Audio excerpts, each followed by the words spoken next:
Fábio, muito obrigado pela sua vinda aqui mais uma vez.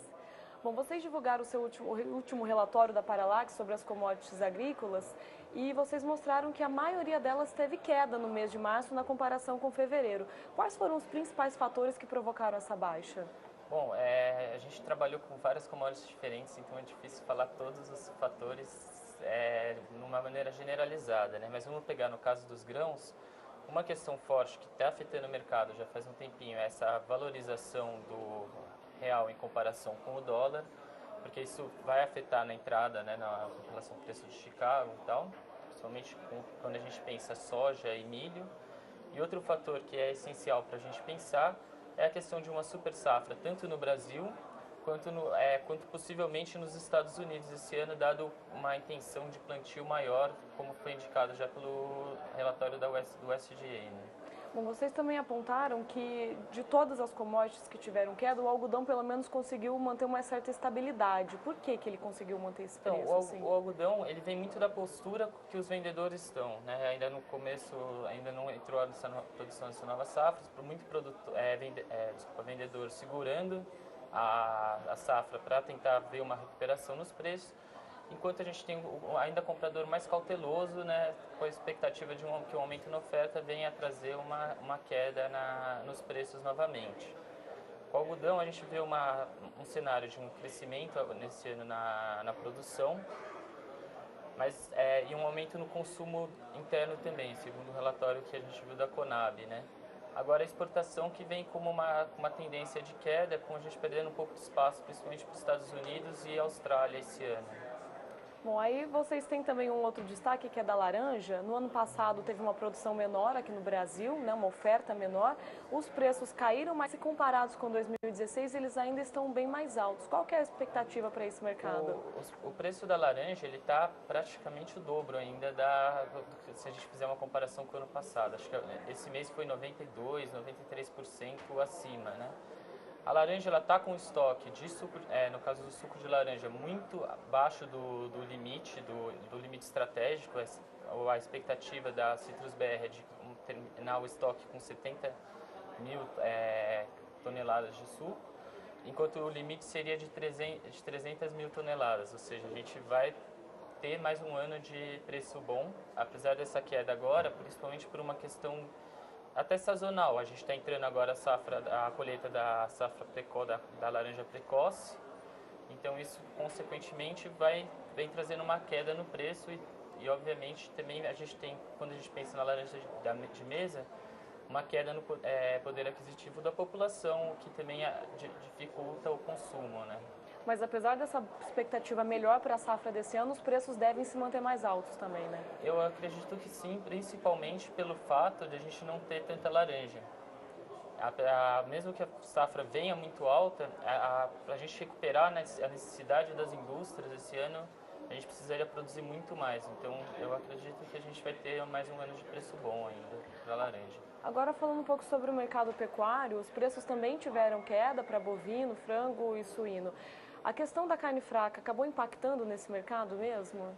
Então, a carne fraca, ela teve um impacto, principalmente quando a gente pensa no marketing que a carne brasileira tinha. A gente tinha entrado com relação à carne bovina nos Estados Unidos, o que tinha dado um selo de qualidade muito boa, e de repente a gente observa que o mundo de repente olhou para o Brasil e falou, não, talvez não seja tão assim, né?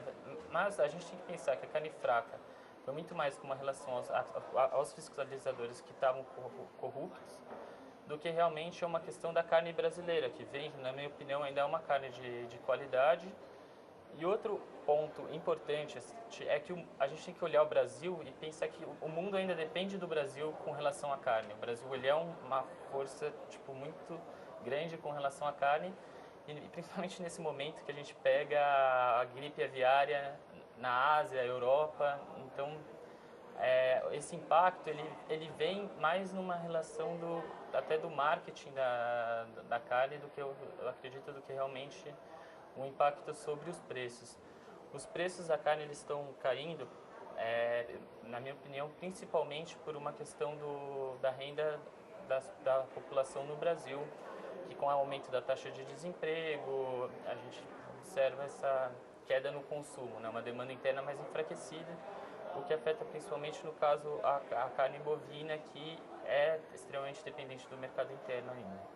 Agora, duas culturas que começam a safra agora também, a cana-de-açúcar e o café, também há uma boa expectativa de safra para esse ano. O café deve recuperar um pouco em relação ao ano passado. A cana-de-açúcar também deve ter uma boa produção.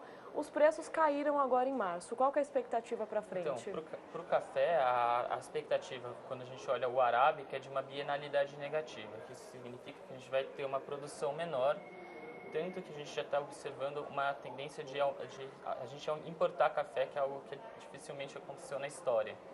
Então, eu acredito que o preço do café, por mais que a gente teve uma queda agora em março, a gente ainda consiga ter uma recuperação.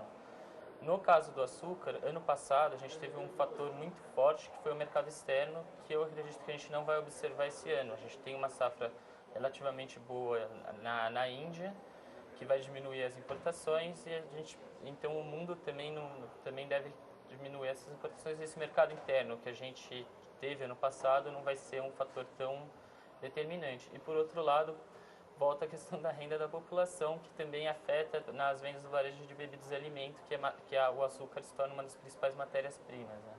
No ano passado a gente teve recorde de preço lá em Nova York para o açúcar. Esse ano isso não deve se repetir, então? Não, esse ano a expectativa é, até no Brasil a gente pode ter uma safra um pouco melhor, uma produção, na verdade, de açúcar até um pouco melhor. E agora a gente vem, como você mesmo disse, com o começo da colheita e a moagem de açúcar, então os preços voltam a recuar. E o Brasil é ainda uma referência quando a gente pensa em produção de açúcar, e então eu acho difícil a gente ver uma alta tão grande que nem no ano passado em Nova York. Agora, para a gente terminar, como que fica a expectativa então de preços para soja e milho? Com essa super safra, os valores já estão em queda, não só em março, mas eles já vêm em baixa nos últimos meses.